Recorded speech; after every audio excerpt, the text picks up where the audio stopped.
Assalamualaikum warahmatullahi wabarakatuh. Perkenalkan, nama saya Anissa Nuraini, NIM 14014212993 dari Prodi Pendidikan Guru Sekolah Dasar Fakultas Ilmu Pendidikan Universitas Negeri Semarang. Kali ini kita memasuki topik konsep dasar IPA, gelombang, bunyi, dan optik. Tak lupa juga saya berterima kasih kepada Ibu Dr. Enda Sri Sulistiono MPT selaku dosen pengampu mata kuliah dasar IPA. Pengertian bunyi.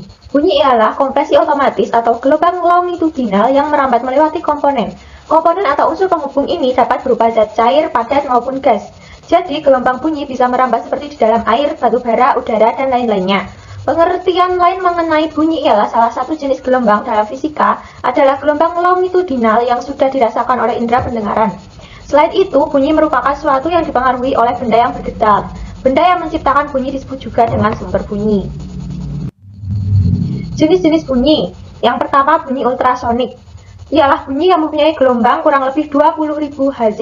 Bunyi ini tidak dapat didengar manusia dan hanya dapat didengar oleh hewan misalnya lumba-lumba dan kelawar. Sering digunakan manusia misalnya untuk penilaian kedalaman laut dan pemeriksaan USG. Yang kedua, bunyi infrasonik. Bunyi infrasonik ialah bunyi yang mempunyai gelombang kurang lebih 20 Hz. Bunyi ini tidak dapat didengar manusia, hewan yang memiliki kapasitas mendengar bunyi ini, misalnya anjing, laba-laba, dan jangkrik. Yang ketiga, bunyi audiosonik, ialah bunyi yang mempunyai gelombang kurang lebih 20-20.000 Hz. Bunyi audiosonik ialah bunyi yang dapat didengar manusia dan makhluk hidup lainnya. Sifat-sifat bunyi. Yang pertama, gelombang ialah berbentuk hasil getaran yang merambat. Yang kedua, membutuhkan komponen dalam perambatannya maupun tidak dapat merambat dalam ruang hampa. Yang ketiga, bisa mendapati getaran dan pantulan. Dan yang terakhir, keempat, cepat rambatnya diakibatkan komponen perambatannya. Semakin padat ataupun rapat komponen, maka semakin cepat perambatan bunyinya. Cepat rambat bunyi. Cepat rambat bunyi adalah kemajuan perambatan gelombang bunyi yang didapati dari dampak bagi jarak yang ditempuh dengan waktu ditempuh bunyi. Rumus cepat rambat bunyi yaitu V sama dengan S per T. V sama dengan cepat rambat bunyi, S jarak tempuh bumi, dan T adalah waktu tempuh bunyi. Apabila diketahui gelombang, panjang gelombang atau periode, maka rumus cepat rambat gelombang yang dapat dipakai yakni V sama dengan Pi per T atau V sama dengan Pi per F. Pi adalah panjang gelombang, sedangkan F adalah frekuensi, dan T periode. Penjelasannya, gelombang F ialah jumlah gelombang bunyi yang melalui titik tertentu dalam suatu titik. Periode T ialah waktu didapatkannya untuk melintasi satu gelombang. Panjang gelombang atau Pi ialah jarak dilintasi oleh satu gelombang. Frekuensi bunyi, gelombang audiosonik atau audible wave. Gelombang audiosonik merupakan gelombang bunyi yang berada pada rentang frekuensi pendengaran kita, yakni berada pada kisaran frekuensi antara 16 Hz hingga 20.000 Hz. Gelombang infrasonik, yaitu merupakan gelombang bunyi yang frekuensi berada di bawah frekuensi gelombang audiosonik, yaitu frekuensi lebih kecil dari 16 Hz. Gelombang ultrasonik, gelombang ultrasonik ini merupakan gelombang bunyi yang frekuensi berada di atas frekuensi gelombang audiosonik, yaitu frekuensi lebih besar dari 20 Hz. Cara terjadinya bunyi. Yang pertama, sumber bunyi. Benda-benda yang dapat menghasilkan bunyi disebut sumber bunyi. Contoh sumber bunyi adalah berbagai alat musik seperti gitar, biola, piano, drum, trompet, dan seruling. Yang kedua, zat perantara atau medium.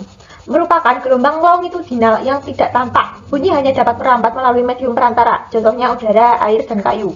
Pendengar. Manusia dilengkapi indera pendengar, yaitu telinga sebagai alat pendengar. Getaran yang berasal dari benda-benda yang bergetar sampai ke telinga kita pada umumnya melalui udara dan bentuk gelombang. Karena gelombang yang dapat berada di udara hanya gelombang longitudinal, maka bunyi merambat melalui udara selalu dalam bentuk gelombang longitudinal. Kita perlu ingat bahwa gelombang longitudinal adalah perapatan dan perenggangan yang dapat merambat melalui ketiga wujud, yaitu padat, cair, dan gas. Ragam bunyi pantul. Yang pertama, bunyi pantul yang memperkuat bunyi asli. Apabila bunyi pantul terdengar hampir bersamaan, sehingga bunyi asli menjadi lebih keras.